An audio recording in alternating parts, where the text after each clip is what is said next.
Avant de nous plonger dans l'analyse des nombreuses archives que nous propose le vaste univers de Star Wars, il me semble important de traiter un point devenu essentiel. Je me présente, je suis le maître des archives Corib, et aujourd'hui nous allons voir ce qu'est l'univers canon et l'univers légende de Star Wars.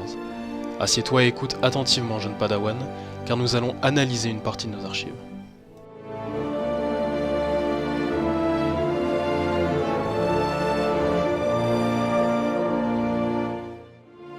Pour bien comprendre tout ça, on va utiliser une frise chronologique. La voici. On y retrouve la trilogie originale, les épisodes 4, 5 et 6, la prélogie, les épisodes 1, 2 et 3, et la bataille de Yavin, définie par l'an 1, et qui sera le point de repère chronologique de l'univers Star Wars. Par exemple, les événements de Star Wars 1, la menace fantôme, se déroulent en moins 32 avant la bataille de Yavin, et les événements de Star Wars 6, le retour du Jedi, se déroulent en plus 4 après la bataille de Yavin. Vous remarquerez sans doute que je n'ai pas placé la trilogie de Disney dans cette frise chronologique. C'est tout à fait normal, je reviendrai dessus plus tard. Maintenant, agrandissons un peu cette frise chronologique. Comme vous pouvez le voir, il y a bien plus d'événements. Tout ceci est l'univers étendu de Star Wars, ce qui se passe au-delà des films. Enfin, ce n'est qu'une partie de l'univers étendu, sinon faire cette frise chronologique m'aurait pris bien plus de temps.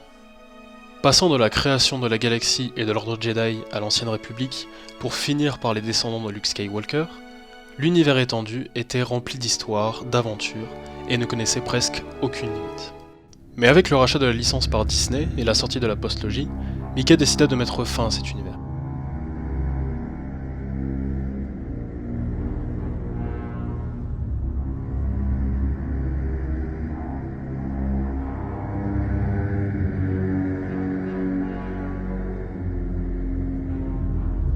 Bon, j'en fais peut-être un peu trop, Disney a en fait rendu cet univers étendu non officiel.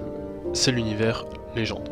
Disney a fait ça dans le but de repartir sur de bonnes bases, et a donc créé l'univers officiel, l'univers canon. Dans cet univers, les histoires tournent en général autour des films, même si récemment, une nouvelle ère est explorée, celle de la Haute République, qui se déroule 200 ans avant la menace fantôme, soit en moins 232 avant la bataille de Yavin.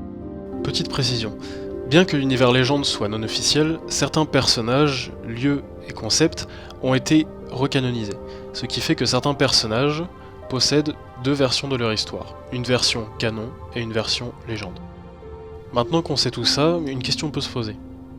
Quel est le meilleur entre l'univers canon et l'univers légende ? L'univers canon contient de bonnes œuvres comme des œuvres un peu moins bonnes. Il se construit encore selon moi, et ces derniers temps, il ose enfin s'éloigner un peu des films, pas trop non plus quand même, pour explorer de nouvelles choses et de nouveaux événements. L'univers légende, quant à lui, était en construction depuis 1978. Il se compose de toutes les œuvres sorties depuis Star Wars Un Nouvel Espoir, que ce soit comics, romans, jeux vidéo, et des téléfilms vraiment... Une des grosses différences entre l'univers canon et l'univers légende, c'est que George Lucas n'avait pas d'ingérence directe avec l'univers légende. Il laissait les créateurs sans s'interposer dans leurs histoires. Il leur laissait une grande liberté, après avoir bien évidemment imposé quelques-unes de ses règles.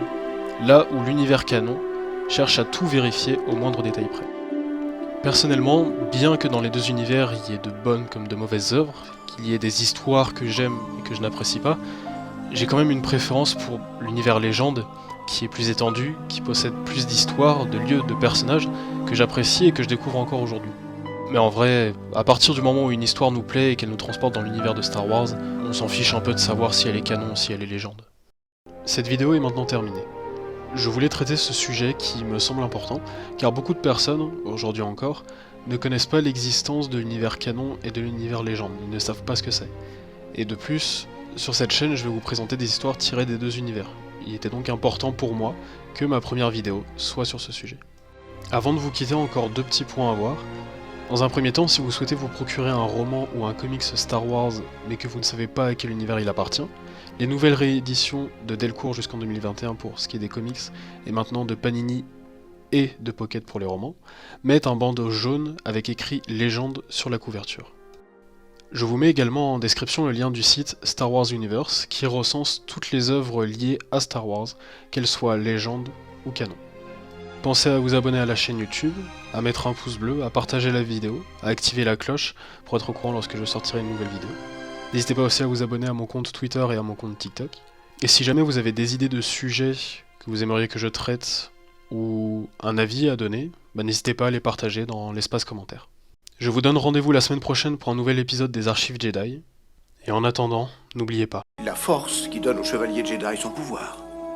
C'est une sorte de fluide créé par tout être vivant, une énergie qui nous entoure et nous pénètre, et qui maintient la galaxie en un tout unique.